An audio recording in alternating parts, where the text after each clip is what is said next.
Beaucoup vendent leurs parcelles ici au pays pour pouvoir partir à l'étranger.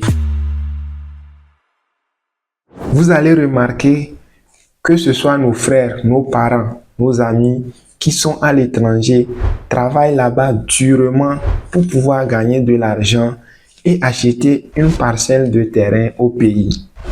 Et nous qui sommes au pays, nous vendons nos parcelles de terre pour pouvoir partir à l'étranger.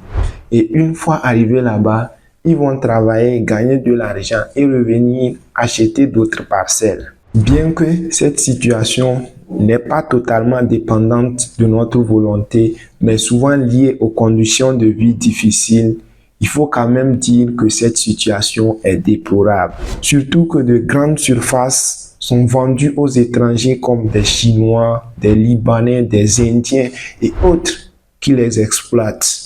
Un jour, les futures générations risquent de se retrouver étrangers dans leur propre pays si rien n'est fait pour ralentir ou stopper ce fléau. Nous sommes les seuls peuples au monde qui, malgré ta richesse, quelle que soit l'étendue de ta richesse, il sera très difficile pour toi, en tant qu'Africain, d'aller acquérir une grande parcelle de terrain en Chine ou que ce soit dans d'autres pays de l'Europe. Mais nous, en Afrique, les autres, juste avec un claquement de doigts, eux, ils prennent tous nos terres. Nous leur vendons tout. Et si cette situation continue ainsi, c'est un danger pour les générations futures. Peut-être qu'aujourd'hui, nous n'allons pas ressentir les conséquences, mais ceux qui viendront après, qu'allons-nous leur laisser comme héritage? Peut-être que nous, aujourd'hui, nous ne le ressentons pas. Mais les générations futures, ceux qui viendront après nous, que viendront-ils trouver? Qu'allons-nous les laisser comme héritage?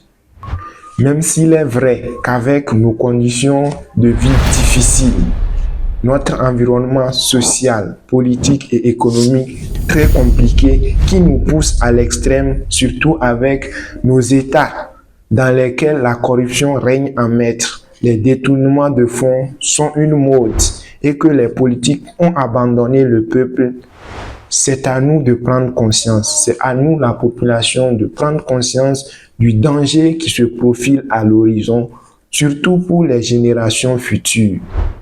Nous devons apprendre à exploiter nous-mêmes nos terres. Et au pire des cas, si les conditions nous poussaient à les vendre, il faudrait réfléchir plutôt que de les vendre, de les mettre en location sur une durée donnée. Ainsi, on est au moins sûr de ne pas se retrouver avec zéro un jour. Si les dirigeants refusent de créer les conditions de vie favorables, efforçons-nous nous-mêmes à mieux nous organiser, à prendre les bonnes décisions, parce que les autres continents ne vivent pas le présent comme nous, mais eux, ils pensent déjà à l'avenir et se préparent en conséquence. Alors, ne soyons pas surpris dans le futur et cela dépendra des décisions que l'Afrique va prendre aujourd'hui. À nos États et surtout aux dirigeants patriotes qui aiment leur peuple, prenez la mesure du problème en créant des conditions de vie favorables afin d'éviter une catastrophe aux générations futures.